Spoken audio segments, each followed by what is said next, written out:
Hello, are you looking for a new home for the indie? Well, why not submit and purchase indie film from the brand new Scream Team releasing, because Justin Seaman will be the man you can trust.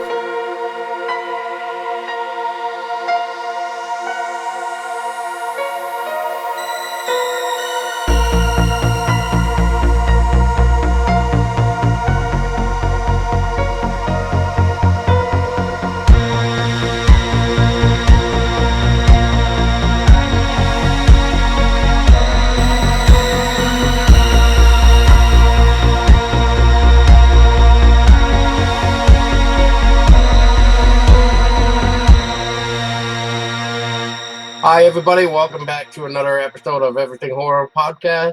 My name is Paul Dolsky, and tonight Tessa is going to be missing out. She's not feeling too great, but she'll be back as soon as possible. Anyways, we got a very special guest tonight, all the way from Scream Team releasing. We got the man behind the mask, or man behind the skull, whatever we want to call it. Justin Seaman. How's it going, Justin? Good. How are you, Paul? I'm good. Thank you so much for accepting the invite and coming on to talk for a little bit. So I appreciate no problem. it. I'm excited. Well, good, and I hope you have a great time here. I hope. So, real quick, Justin, for people like me and Tessa, who is absent right now, and then for those that are listening, can you tell us a little about yourself, of how you got into horror? Yeah. So, I grew up as one of those kids in the late '80s, early '90s that kind of strolled through the video stores and was drawn to the box art of horror films, and urged and begged my parents to let me rent them until they caved in and let me take home all the movies I should have never seen as a child. And between that and Monster Vision and USA Up All Night, just constantly searching for something I've never seen, and always being drawn towards the horror side of films.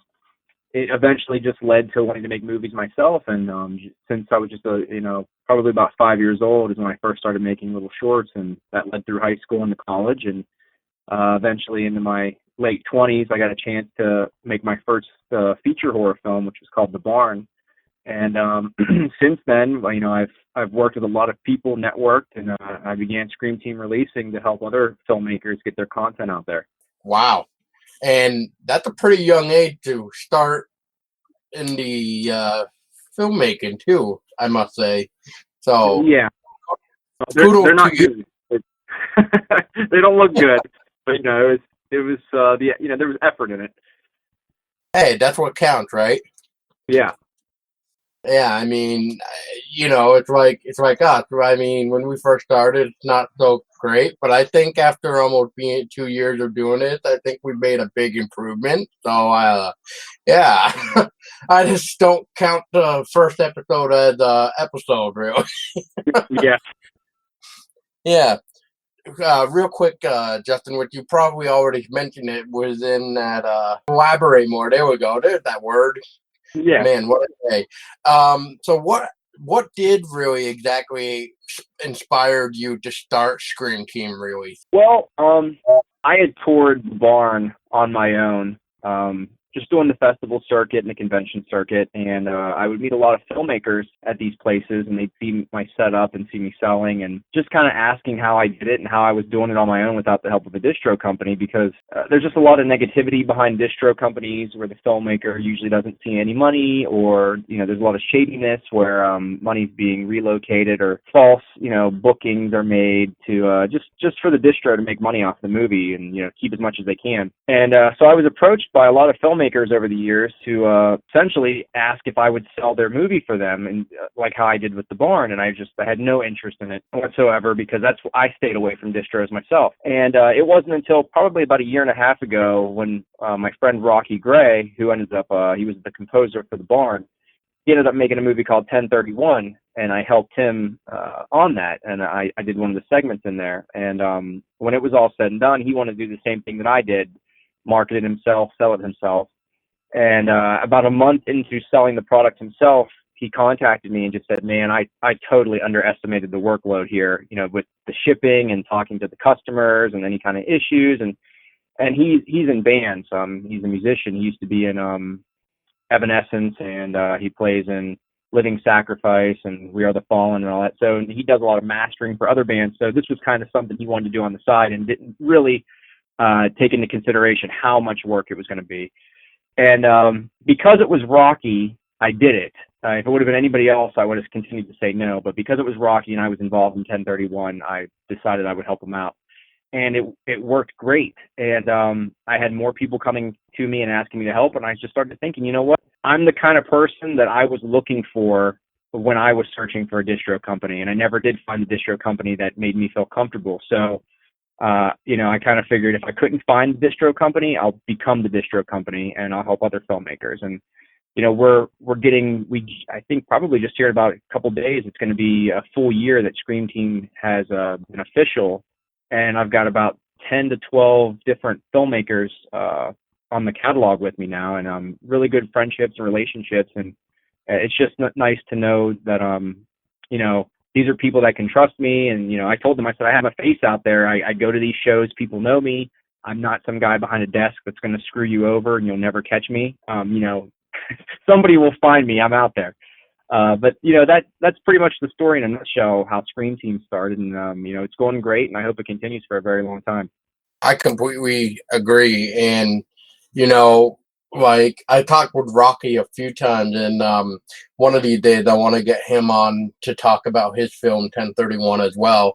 But I also wanted to help somebody like you, because just to throw it out there, I know this is later down, but I think this is like a perfect opportunity to actually bring it in, since you brought up the whole, you were searching for that type of company to help you out, but since you couldn't find one, as you put it, you became it.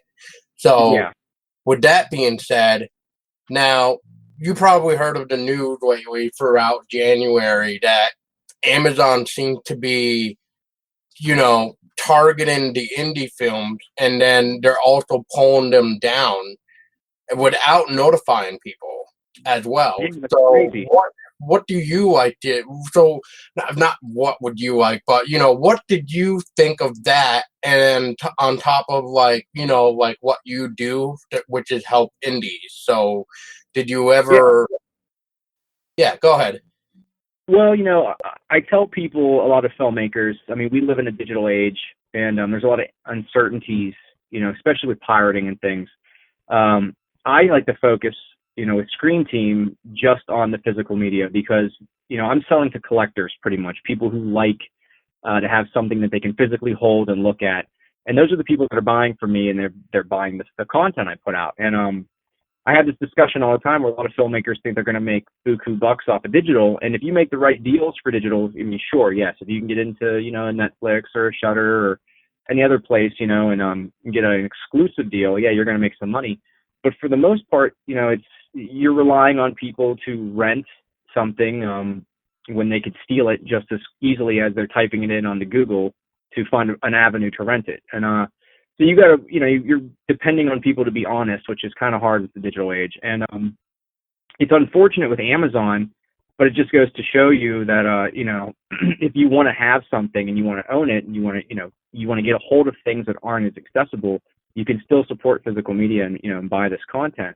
But yeah, there's a lot of films that I don't understand the choosing process, because there's films out there that I'm still seeing that, they're not the best indie films, but they're still up. And there's some really good indie films that have been taken down. So I really don't know the rhyme or reason of why this is happening. And it's very unfortunate, because I know a lot of filmmakers depend on, the Prime views making money off their films. I will say though, are you familiar with Tubi at all?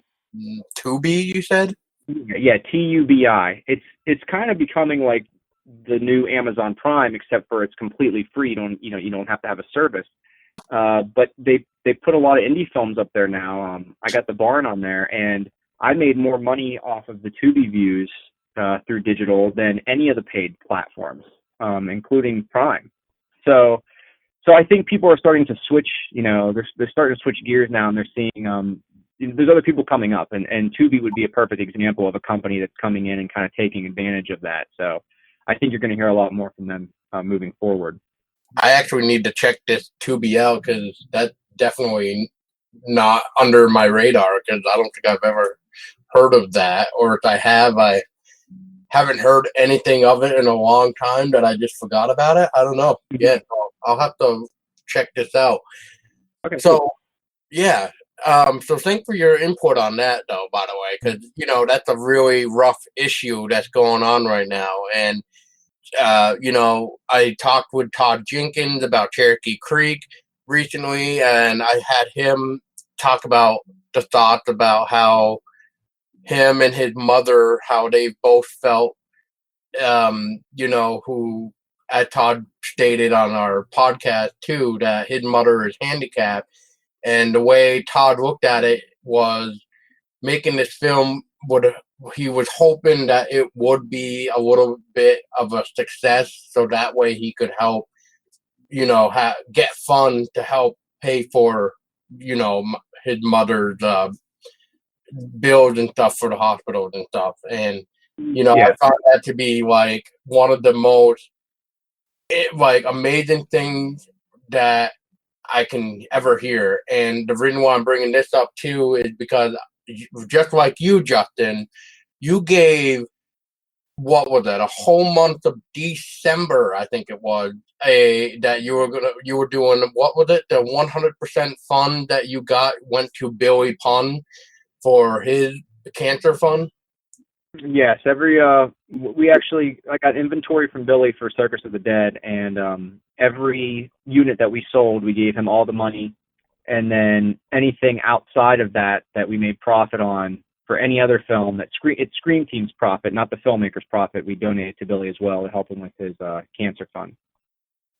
Yeah, see, that's amazing right there, and I think you probably saw my name going through a few times, I think in December, I think it was. So Thank you for that. Yeah, you're very welcome. And I thank you again for sending me the 3 thank you notes. So, yeah, it gets hard. I know your name comes up through, but it gets hard to keep track of who we gave them to, and we did a limited run, and they're all gone now. We only did 250 of those. So you got 3 of the 250 there, yeah. Yeah. I was just like looking at him. I go, I don't need these Justin, but okay. So I kind of started thinking like, yeah, well, he probably really forgot who he gave him to. So I was just like, I'll let it slide. Yeah. But no, in all seriousness, no. Wow. In all seriousness, there we go. Long day at work, I swear. So with your Scream Team releasing, what is your mission that you want to do with Scream Team, especially if you're willing to help other filmmakers like this? And speaking of helping filmmakers and stuff like that are indie, I don't know if it's still going on, but so please correct me, but are the funds for the first volume of Blood that you have still going toward the making of Volume of Blood 3? Yes, they are. Okay, so I guess, so Justin, what is your mission with Scream Team, and how are you picking in? Well, you might have to correct me, but I'm trying to figure out the right word. But how are you going about picking and choosing which films, or even how did you even get the idea of helping Billy Pun anyway?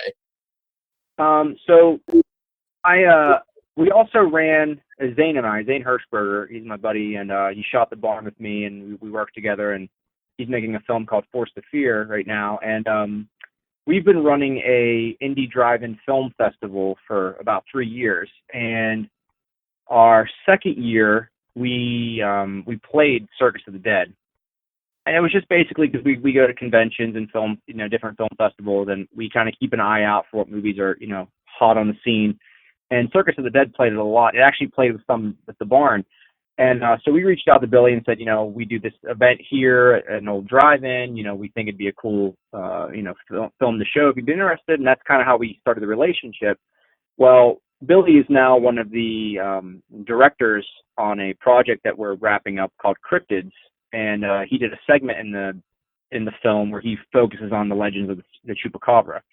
So he's making he made it. He's in post-production right now. He's doing the short in Texas, and it has to do with a drug cartel that essentially domesticates chupacabras to track down pretty much people that owe them money for their drugs. So it's kind of a crazy story, but it's really cool. He made some cool monsters and stuff, and so we've got a relationship there with Billy. So when I noticed that Billy kind of disappeared for social media for like a month or so, Zane and I started talking. He's like, yeah, it's really weird because he's usually, on at some point, pops in, and, he's like, I've sent him some messages, and he's not responding, he's not looking. And so I sent Billy a message just to check on him, and it was probably a day or two later he made the post saying that he had cancer. So then I straight up called him to check up on him because I didn't want to, be too intrusive, but I just wanted to, I finally called him. I was like, hey man, I'm not calling you about cryptids or anything. This is purely a call. How are you? How are things going? And that's when it came down to, I offered, if he still had inventory, I'd put it up on the site and I'd sell it and send him all the money and do whatever I could to help him out, through what I have, with Scream Team. So, that was just one filmmaker helping another. And it's essentially what I'm doing with Scream Team. It's still a business. And so that's why I have to kind of pick and choose, because I get a lot of offers with people who want to work with me, and and unfortunately not every movie, even though you put your heart and soul into it, and a lot of people, it's not easy making films, I can tell you that, but not everything is marketable and can make money. And so I have to look at it from a filmmaker standpoint and also a business standpoint. And the titles I've picked up are films that have either had a lot of buzz in the festival circuit, or I've met the people and I believe in them and their vision, and I know going forward they're going to make even better films, and I want to be there from the starting point. But essentially, with my mission with the site is to help indie filmmakers get their films out in the public, while trying to break the stigma that's been associated with distribution companies and screwing over the artist. And the unfortunate thing is that there are people out there that can make great movies and they can handle all that, but on the other side, they don't know how to market it. They don't know how to do the day-to-day operations of selling the content and taking care of customers and shipping problems and manufacturing and all that. And I urge filmmakers, if you are capable of doing it, sell it yourself. Nobody's going to have more enthusiasm and push and drive to sell a product more than the person who put their blood, sweat, and tears into it. But if you don't think you can do that and you're not confident, that's why I'm here, because I'll do that for you. And, and my goal is to make sure they get exposure, but they also make money. And so far, every film we've put out has been in the profit. So it's been good. I've made good relationships with these people, and I hope to continue to do that. Sorry, that's a big run on there, but it's no, that's exactly what I was hoping you would say anyway, because that's perfect. That's a great mission statement, and that the way as you put in it, you pick and choose, and as you said, it's hard, and everybody make the film, that a good film too, but as you're looking at it, you got to look at it as a business approach. And as most people know, some films out there aren't that great, and I hate to even say it like that, because as you said, everybody put their blood, sweat, and tears into creating their own vision of something, but it's not always going to catch the audience per se, if that makes sense. Mm-hmm. But to Yeah. touch on what you were saying, though, Justin, about the whole, people contacting you about submitting their film to you, or if they have submitted a film to you. So this question, this is a two-part question. So how does one submit a film to you? And is there any kind of fee that you charge for bringing it onto physical media if chosen?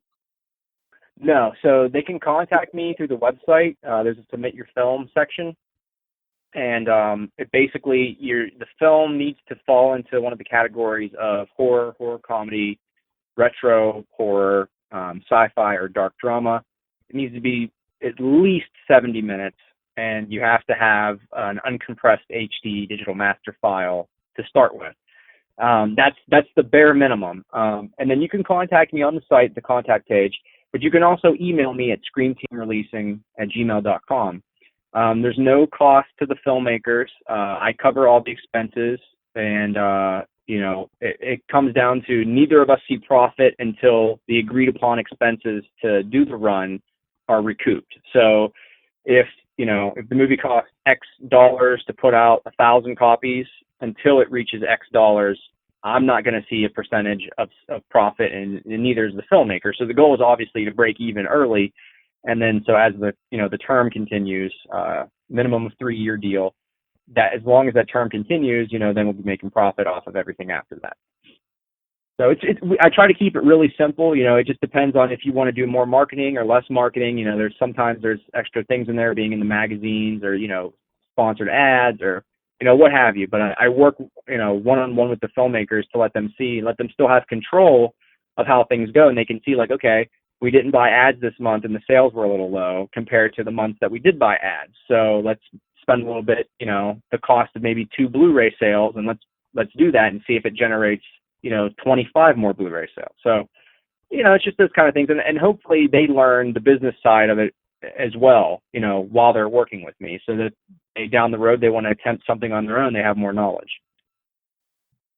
And once again, thank you again for sharing that, because that's amazing.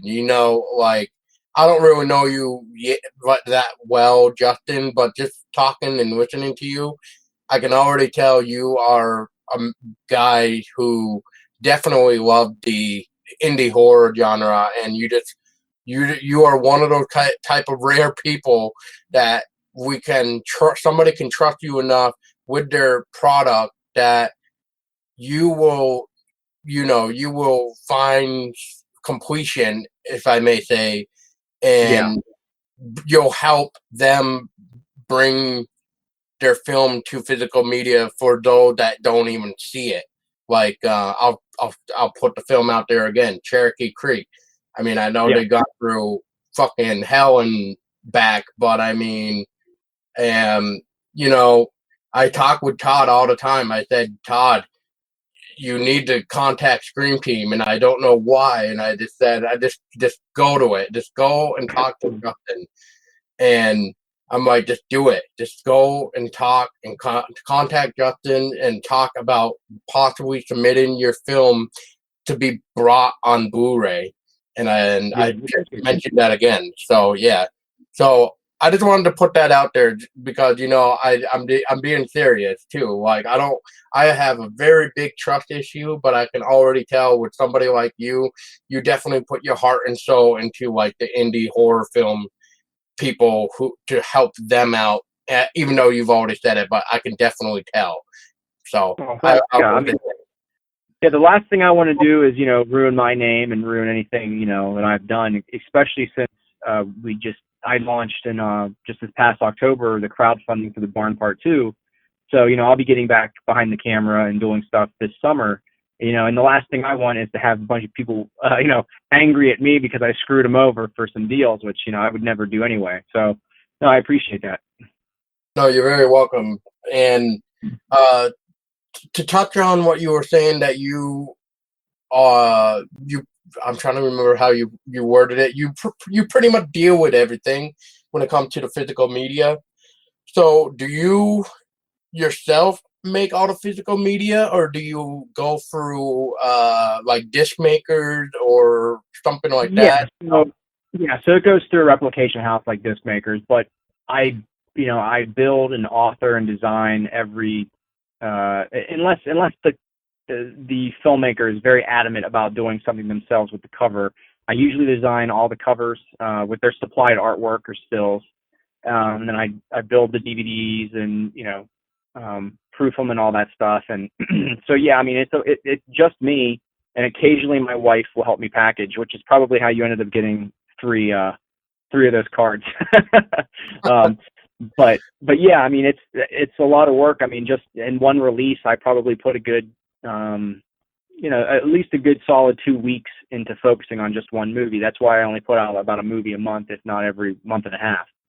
And so yeah, it's a lot of work. But once the master's done, that gets sent off and gets manufactured, to a glass master that gets replicated and not duplicated. Which replicated discs are the ones that you see in stores. They've got the silver backs. Duplicated discs are like the Burns, like they've got the purple a DVD's got a purple back, and the Burn Blu-rays have like the black back. And they don't always work in all players. These are the ones that are they're manufactured and they're tested and all that stuff. So region free and all that. And that's kind of one of the issues is I know a lot of people that have made deals with distro companies and they're excited their movie gets put on Blu-ray, and then they come to find out that it's on demand Blu-ray, which means it gets burnt to a disc, and they end up getting pretty much like a cheap looking scratchable Blu-ray, and they're not happy with it, and neither is the consumer, because they've been kind of led, there's nowhere that it says, hey, you're getting a BDR. And so I strive to stay away from that. I haven't put one out yet, other than in the very beginning we did a couple DVDRs for 1031 because there was leftovers from the Rocky's Indiegogo campaign. Well, I'll let that slide, but I wasn't part of that Indiegogo. But I mean, that's interesting. I have a couple season for like TV shows or whatever, especially a show you might know as Ghost Adventures. They used to they ended up having good quality DVDs until I forget what season it was. I think it was season 8 or something, where it was all of a sudden DVR, and I'm just like, what the hell is this? What? Yeah. It was horrible, but that's good. I mean, I know, like, with Todd from Cherokee Creek, when he was talking to us, if he's gonna release his film as a physical media, he even says, and I quote, he doesn't want to make it cheap. He wants to make it professionally done, as he says it. So, once again, I like how you're looking at it too, how, you're not saying to yourself, it's just a DVR, like, it'll get sold. But in reality, yeah, as you said, as the customer received it, they're going to go, really? So, yeah. Yeah, exactly. And they always say the customer is right. Oh, yeah. So to go back to now your first film, I believe, right, which was The Barn, which you directed and wrote it. So what inspired you to create The Barn? So the idea came from just being a little kid, and I spent a lot of summers, well, a lot of just time in general. After my parents divorced, my mom was a waitress, so she worked a lot of nights, and I stayed at my grandparents' house, kind of in the countryside. So it was a lot of static air television, so there wasn't a lot to watch. So you had to use your imagination and play outside a lot. And I'd always had, because of liking horror films and everything, just the thoughts of, different creatures and monsters. And way up in the hilltop, out in the woods, there used to be this old barn I could see from their back porch. And I would just sit there and think about what could possibly be up there, other than farm animals, because I wanted it to be something fun. And I was really into Goosebumps at the time. And I remember, I'm still obsessed with the Monster Squad. And so I always I liked the idea of kids venturing out and finding, monsters. So I started thinking, oh man, I wonder if there's a pumpkin patch up there. And if there's a pumpkin patch, there's got to be a pumpkin man. And if there's a cornfield, then there's got to be a scarecrow that watches over it. And then I would start thinking about who would watch the barn. I'm like, there's got to be some man, that or some man figure, or maybe it's a miner, and the miner's up in the barn and he watches over it. And my grandma, she's like 93 now, but she was one of those people. She was the grandmother that if you messed around too much, she'd tell you to go outside and break the branch and bring it in so she could beat your ass. And so she was real good at disciplining. And she lived on this. It's called the National Road, Route 40, through Pennsylvania, and we always had hitchhikers. So it was never, you'd see 2 or 3 hitchhikers a day walk past the house, and it was just always perfect timing on her part, where my cousin and I would be messing around, and we're not settling down when she's wanting us to, and we're arguing. And I just remember this one time she said, "Do you see that man?" And she pointed to this man walking outside, and he had really long hair. He was really grungy, and he was carrying this big sack on his back, and he had his head kind of down, and he was just walking down. And it was pretty terrifying looking, actually. And we were like, "Yeah." And she said, "That's the Boogeyman." And she said, "And that sack on his back is filled with body parts. And if you don't settle down, he's going to cut your ears off and stick them in there." And that shit stayed with me for like forever. Because it's your grandma, you're supposed to not, you're supposed to believe whatever they say. So that's where the idea of the Boogeyman, that's of who was in the barn came. And that's why the Boogeyman collects the flesh of the living and all that. And because of my grandma, man. And so that's basically how the story came about. And I was 8 when I wrote it. And so for years, I wanted to turn it into a feature, and I tried to do it in high school, and we started shooting it, and it just looked so bad. And I just said, let's not even waste our time. We can't accomplish this. And then I went through college, and I just really never got a chance to do something like that. I did a feature documentary and a feature drama.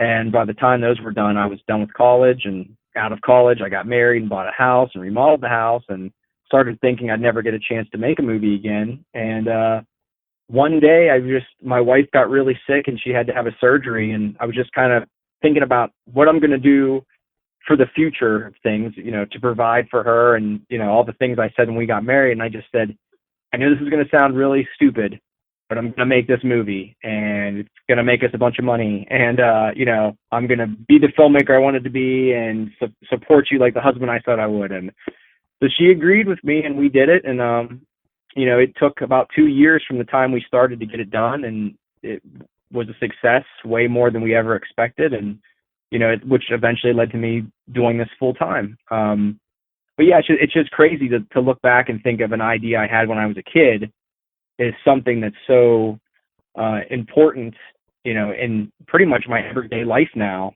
as I'm known as the barn guy. And it's cool to get back on set and, tell the next chapter of this story and bring back all these amazing people I got to work with years ago. Almost 6 years ago, we shot the film, and pick up where we left off. That's amazing. That's amazing. Yeah. And to quickly touch on the barn real quick, Justin, is so when you made the barn, was the barn actually your debut release for Scream Team? No, Scream Team didn't exist at the time. It was just it was my third film for my production company, Nevermore Production Films. And it was the first horror film I had made, feature length. No, so that's the only thing I ever signed away was I signed with Terror Films for the digital. And I did that just probably 6 months before I started Scream Team. And I that's kind of one of the things. Digital Terror has been a great company, so I have no regrets with that. I kind of regret.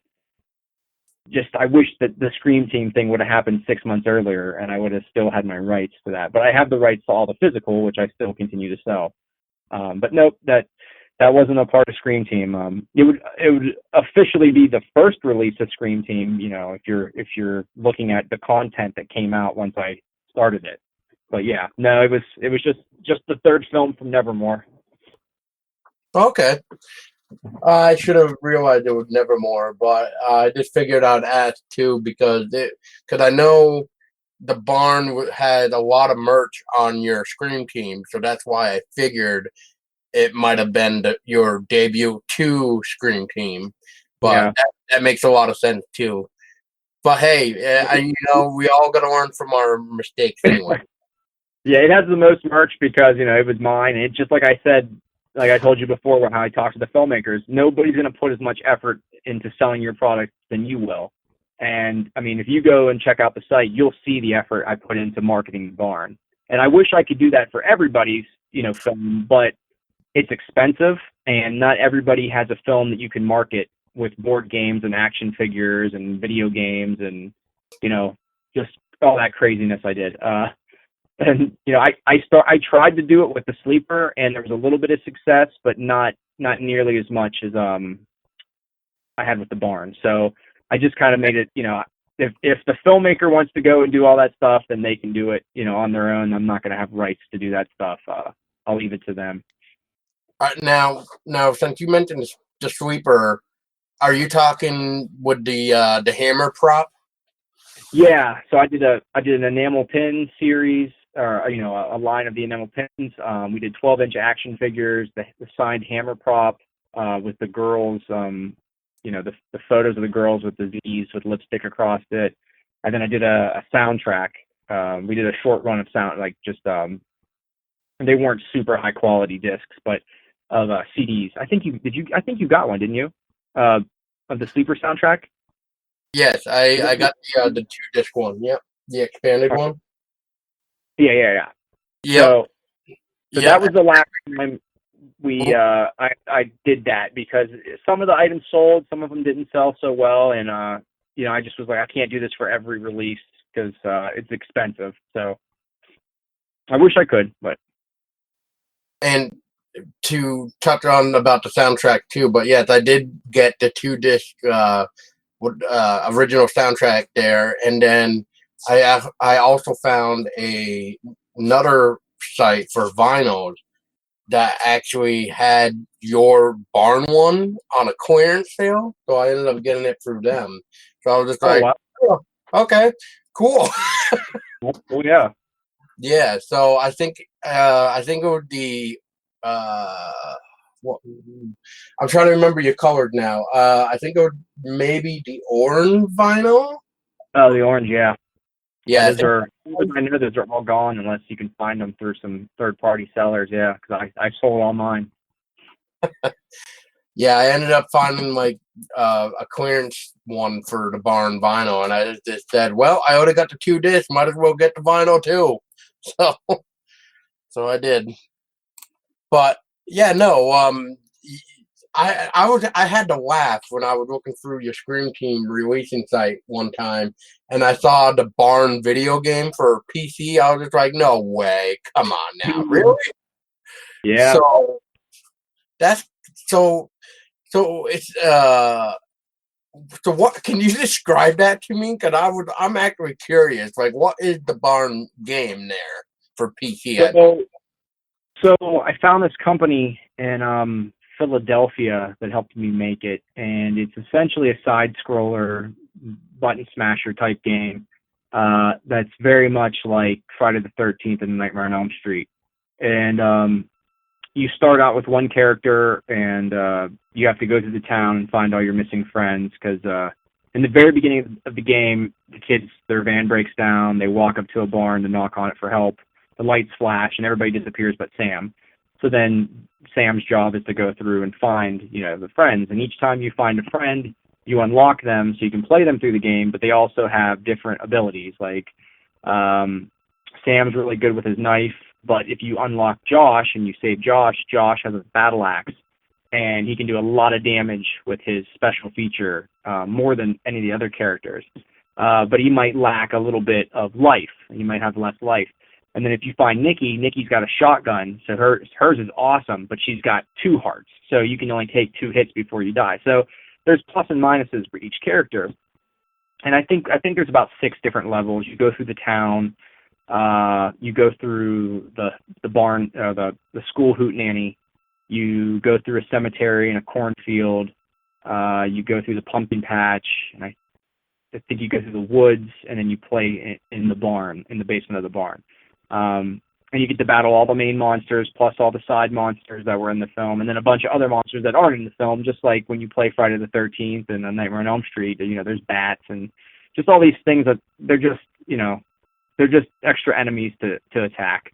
But they did a really good job. I had a really hard time finding people who could make sprites that looked like 8-bit characters, and they look like they're from the time period. So I was really happy with how they did it. And then Rocky Gray actually scored the game as well. He took the original soundtrack score and he put it through a program and turned it into an 8-bit score as well. So yeah, it was a cool piece of marketing material that we did, and it got a lot of attention. And then we did the original run, the Indiegogo edition of the Barn. We actually sold the DVDs as a 2-disc. The first disc was the movie. The second disc was a PC disc to play the video game. And we even made like custom. They were digital, but they were custom digital booklets, like PDFs that look like old Nintendo booklets. And you go through and you can read about each character and their background, their story, their all that stuff. And you get to look at the spread of characters and the spread of enemies and all that stuff. So yeah, it was really cool. I would never do it again just because of how hard it was and expensive. Yeah, but it's cool it exists. Yeah, definitely. And I don't think I have that one. I think the Barn copy that I have is the Blu-ray and DVD, I think, with the signatures and stuff. So I got your signature, I believe, on that, but yeah, and everybody else is who was available for signing, I guess. I'm trying to remember, though. I'm pretty sure that just the Blu-ray and DVD with that alternate cover there. So, okay. Yeah, I think that's the way I'm going to just leave it because my brain will fry. Yeah. Oh, it's right here. Yeah, thank you to Tessa. Oh, nope, it's just the one Blu-ray disc. Okay, thank you. All right, so there's the answer for that one. So, nope, I did not get a 2-disc one. Oh, well. I don't even have one. I sold them all. I didn't even keep one for myself. So yeah, see? Yeah. So, speaking of the Barn, Justin, was there anything in the original script that you had to take out? Not so much in the original. I mean, from the original story, I added a lot. Just because the original story was more like a Goosebumps tale, and in the original story, they were more like 12 and 13-year-olds. And I knew as I got older, I wanted it to feel like a lost 80s film. So I knew they had to be older. They had to be, at least on their way out of high school. So some of the things that happen with the characters, is acceptable. But there really wasn't anything from once the updated script happened that we cut. There might have just been some certain special effects that we couldn't pull off with what we had, and we changed some things. But I mean, it's been like 6 years. I can barely remember. I mean, we had a ton of problems, but I can't remember anything really changing other than maybe some locations or something like that. But it was more adding to that story, to the updated version that you saw in the final cut than what it was with the original story. The original story is kind of just a mess because I was 8 years old, and it just kind of goes all over the place. It's in first person, then it's in third person, and it's just it was tough. I kept going back to it. I mean, I really did. I went back to the original story, and I'd look at it, and when I'd get kind of frustrated writing the script, I'd go, wait a second, I'll just go back to the original story and see what happens. And I'd go, oh yeah, they go to a barn dance, and let's just stick with that, and we'll keep it that way. So, yeah, I wish I could give you another answer, but that's all I got. No, that's fine. That works. Interesting, but from first person to third person, that's a very interesting idea. Yeah, I don't think I understood it when I was writing it. That you go from like an outsider point of view to all of a sudden now he's talking about I picked up the gun and I did this, and then you go back to Sam's doing it, so like when you read it, it's just kind of a mind fuck. You're just like, what is going on? But it's the heart behind it, I guess. No, for that's definitely what counts anyway. It's always with the heart. But you saying like first person, third person, I don't know why, but it kind kind of almost seems like it's a throwback to like Friday the 13th, like the original with Yeah. Mom, where you don't know who the killer is, to that third person view of maybe seeing like a set like the killer God, that word. The person's like shadow, since I can't pronounce Silhouette. That. Thank you. Silhouette. Yeah, that's what it kind of almost reminds me of. Anyway, with the whole first person and third person.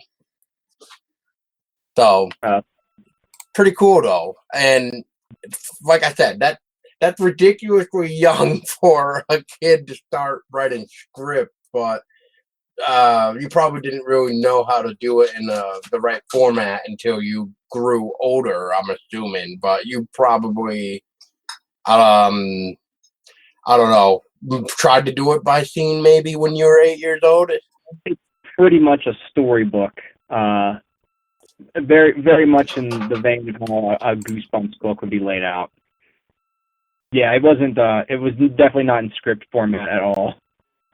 Because I mean, as a kid, I was just excited to write a story and draw the monsters and stuff. It wasn't until years later that I thought, man, I should make this into a movie.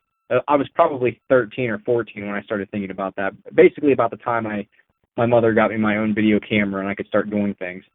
I remember when a friend of mine and him, we used to do little short, weird story scripts. And like there was one that I did where I would like want to eat something like a banana or whatever, and my friend had like a prosthetic hand. So when it came down to the scene, I was supposed to like take the banana peel or whatever, and I was supposed to put it in the trash compactor. And when I did, we tried to make the scene look like the whole like trash compactor somehow randomly shut on my hand to kind of take my hand off. So then I was like screaming bloody murder, and then I like fell down on the kitchen floor. But the funny thing about this is, as I'm screaming, my friend's dog comes in and looks at me screaming, and then as I fall to the ground, you just see his dog making eye contact with me all the way down to the floor. Like, dude, you're nuts. Like what are you doing? So that whole scene kind of was just one weird thing, but we ended up using like ketchup for blood for where my hand wasn't there anymore, and yeah, it was just really stupid. So yeah, good stuff. Speaking of the Barn Part 2, which you were mentioning too, so to go back on that, we did see that the Barn Part 2 was funded via Indiegogo. Yep. And we're expected a release date sometime next year. And for the Barn Part 2, is there any details you can share with us of what we can expect and when we could possibly be seeing the Barn Part 2? So we are aiming to shoot the film beginning in late August. I'm actually in the middle of putting a building up on my property to build a soundstage, makeshift soundstage, I should say. It's not going to be anything that's going to wow anybody, but it will definitely be a more controlled setting to shoot in, so I can build more sets. So that's when we're going to be shooting then, and it's a lot of it's not going to be shot in one stretch. It'll probably be shot over the course of 4 or 5 months. I've got a lot of people to work with. The lead female in it is Lexi Dripps, who played Michelle, who survived the movie at the end. She's coming back, and the story kind of follows her to begin with, and it takes place 3 years later, so it'll be set in the early 90s at this point. And it's gonna be a continuation of the first film. I mean, yeah, we're gonna miss some time in between of what happened, from the events of the first movie to now, but it's gonna fill in those gaps, and you're gonna see what has happened with Michelle, and if or when Sam and Josh survive and make it back. You're gonna see the same monsters but a different version of them, because at this point they've been defeated, so they're going to bear the battle scars. So we're working on the special effects for that right now and getting the new monsters created, the new look, I should say. You're going to see a lot more monsters in this one, just because we got to up it, a lot more gore, and then a few more cameos than the first one. And the nice thing about this was there's a lot of people that, because they don't know the behind the scenes, and I know they're just people watching, but they'd say like, oh, you got Linnea Quigley to be a cameo, and Ari Lehman to be a cameo. Well, from day one when we started filming the first movie and the script was done, I said I want to put things in the first movie that in the event we're fortunate enough and there's a demand for a sequel, that there's a true continuation for why these characters and things are here. So you're going to see the continuation story of Miss Barnhart, played by Linnea Quigley, and her threats on banning Halloween in this town, the repercussions, especially since these kids disappeared going to a rock concert on a Halloween night. So that gives her some fuel to do what she wants. You're also going to see how Dr. Rock is involved in some of this because of, these kids disappearing, going to this rock concert that he promoted on his show, The Rock Block. So you're going to see how the worlds of The Rock Block and, the world of Helen's Valley with Mrs. Barnhart will clash because of the kids disappearing. And you're also going to see how Lexi's character, Michelle, gets tied back up into these events. So without, that's me kind of just skirting the line, because I don't want to ruin the movie for anybody. I want it to still be, fun surprise when you watch it. But there's a lot of cool things and a lot more cameos that we're working on with some, 80s stars to be involved in the film.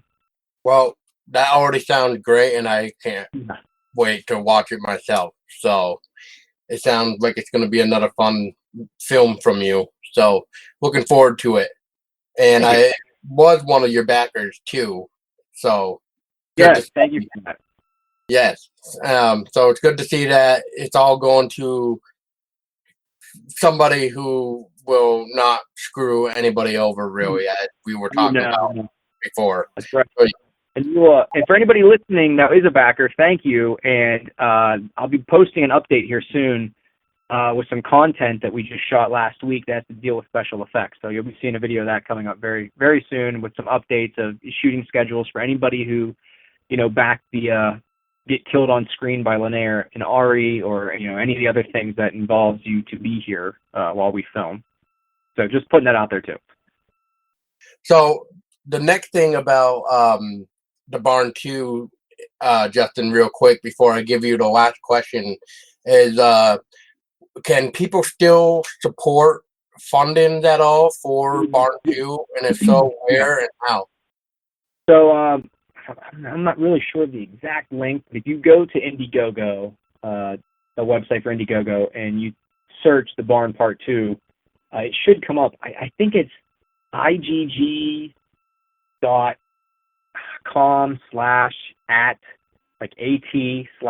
barn2, but you probably have a much easier time just going to Indiegogo and searching it. But yes, it's still open. We're in demand because we were successful, and we're going to leave it open for quite a while, just because you'd be surprised, but we still probably bring in about $1,000, every couple weeks, if not maybe once a month, of people, still supporting it. And that helps us out because it gives us more money to work with, just because it's expensive, especially when you're bringing people in and you got to pay for hotels and flights and food and, just all that stuff. So, but yeah, so people have been asking me how long I'm going to keep it up. We may keep it up 6 more months and stop it before we start shooting, or it could just be up the entire time. I guess it just really all depends on how many more people come out of the woodwork to support it and want to grab one of these copies.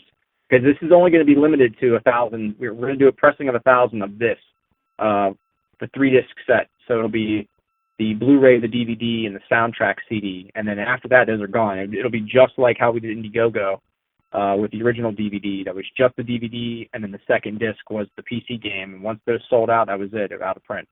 So yeah, I mean, if there's anybody out there that wants to get killed on screen, there's still time. If we're shooting in August, you still have time to get one. I think maybe there's 3 or 4 left kills to still be involved in that. And I think that's about it as far as being involved in the film, because we sold out of the yearbook pictures pretty quick. That doesn't surprise me at all, especially when people love the the idea of the barn, so they probably want to help out as much as they can and stuff. And to touch on Winks, Justin, I actually have your Barn 2 Indiegogo up on our website. It is under our tab for support. And this is for people listening too, and Justin, of course. But for people listening that do want to support, if you have some weird ass type of problem finding in Barn 2 on Indiegogo, just go to our website at EH Podcast. That's EHPODCASTS.com. And then what you'd want to do is hover over support. And then you're going to see a category that says crowdfunding. And you'll just want to hover over that. And then a nice little side menu is going to pop up. And you shall see all the crowdfunding that we either have supported, like Justin's project here. And all you're got to do is click on that link, and it's going to bring you right to the Barn 2 Indiegogo. So I made sure that we are helping indie filmmakers, just as Justin himself, to help promote any more extra funds as possible. So you can always go there as well. Yeah, I think I saw that post. Maybe it was on Instagram that you made that. So I appreciate it was either Instagram or Facebook with the link. So I appreciate that. Yeah, it was both. I wanted to make sure I got the word out everywhere that I could, because you know how Twitter is. They're very strict on how many words you can have, and so stupid. But anyway, Yeah. So real quick, Justin, is there anything else too that I did not mention at all that you would like to mention real quick? Basically, if anybody wants to check out some of the other projects that I'm involved in, we've got Force to Fear. That's Dane Hirschberger's film. I believe you can find that on Facebook.com/Force to Fear. And there's also the Cryptids film I was talking about earlier with Billy Pond that is involved. And I believe that's Facebook.com/Cryptids. Maybe it's Cryptids movie. Let me see here before I give out the wrong. Nope, yeah, it's not that. Maybe it's just Cryptids. I'm not good at this. But we actually just got the poster back. We had Sadist Art Designs do it, and it's awesome. So we're waiting for, we have somebody else cast in one of the segments before we reveal the poster in the cast announcement, but it should be coming here very soon. And if we get who we're hoping, it's going to make the movie that much better. And if you're not familiar what cryptids are, that's basically unknown creatures, Bigfoot, Loch Ness, Mothman, things like that. So we cover a lot of those in this film, different cryptic encounters, like the Chupacabra, the Bigfoot, the Loveland Frogman, the Dover Demon, the Jersey Devil, and then some ones people have never probably heard of that much. Like the story I did was called The Beast of Bladenboro, and Zane did. I think they're from Ohio. They're called the Melonheads, and oh boy, there's so many monsters. But yeah, so we got some A-listers, and we got some, I guess you'd call them B's and C-listers that people aren't familiar with. The Mothman obviously got to happen in there. So yeah, it's cool. I think if you're into old school creature features, this is definitely up that alley, for anybody who enjoys those, because it's all practical effects where it can be done. Sometimes you have to do some visual stuff, but for the most part, it's about 95% practical. It's going to be a cool project. I'm excited for people to check it out when it's done. Man, I'm already excited for this already. So, yeah, this sounds great. And once again, you'll probably see my name show up there someday. Yeah. So Justin, the last question I got for you is, now I know we kind of talked about it earlier, but this is to also touch on it, because as we were talking about Amazon targeting indies, and you were mentioning about the digital stuff. Yeah. So now, for this question is, because of the whole Amazon and maybe what could happen is other companies start targeting indie films for whatever reason, because maybe it has something to do with Hollywood wanting to target him. I mean, nobody really knows, because nobody really gets an email that really specifically says why their film got pulled.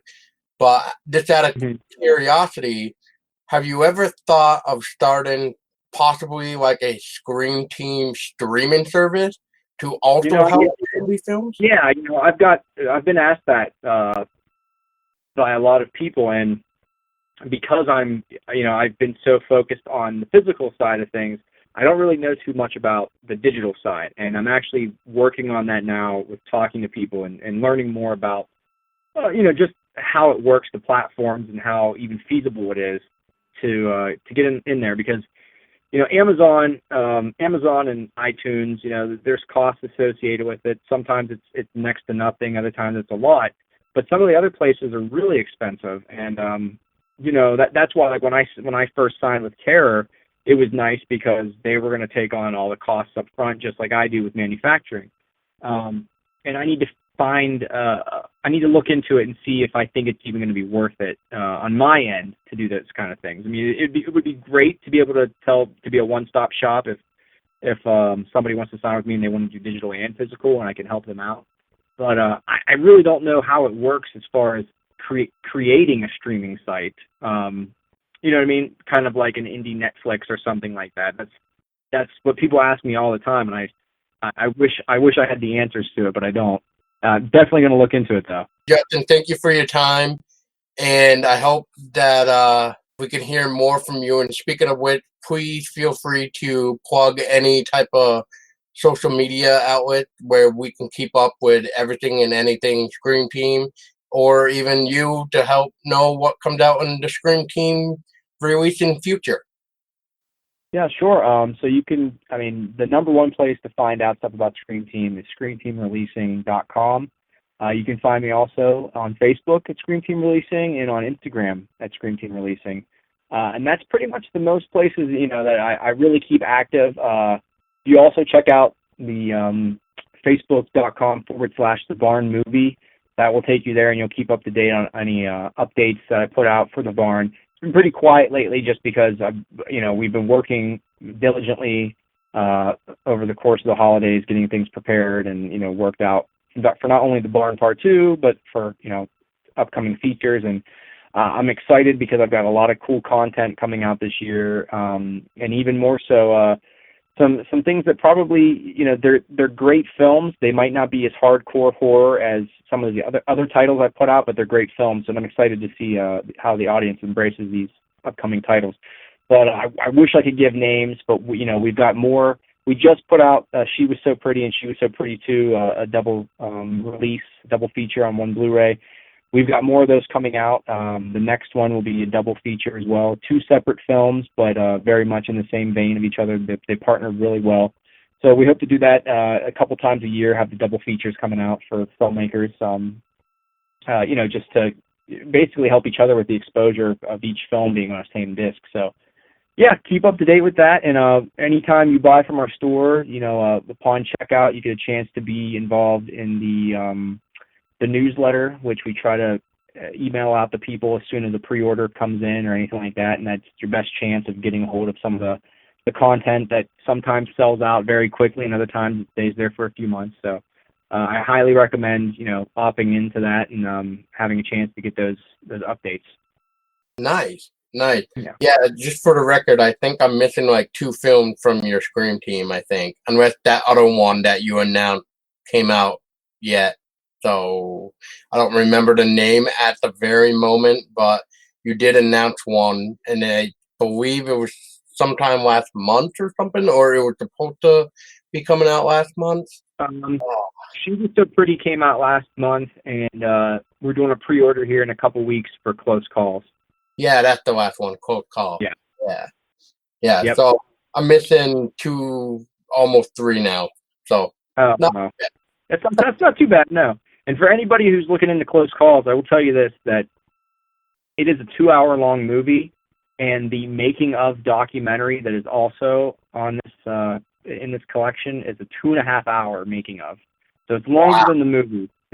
It's very, anybody who wants to see the struggle, how the struggle of filmmaking takes its toll and people can still, conquer a film at the end of the day, you need to watch this. It's pretty incredible. They had a hard time, and it's one of the reasons why Richard Stringham, who's the director of that film, why he signed with me, because he knew once he watched The Barn and he watched my making of, he realized we were in the same boat and very much went through the same process of having a struggle of making a movie. So I'd say, if you've seen Close Calls and you liked it, you definitely don't want to miss out on this making of documentary. Well, I will try my best to help out that movie as well, but we'll see where my funds are, because right now I'm in the slow season at my job, so bills kind of come. Okay. Yeah.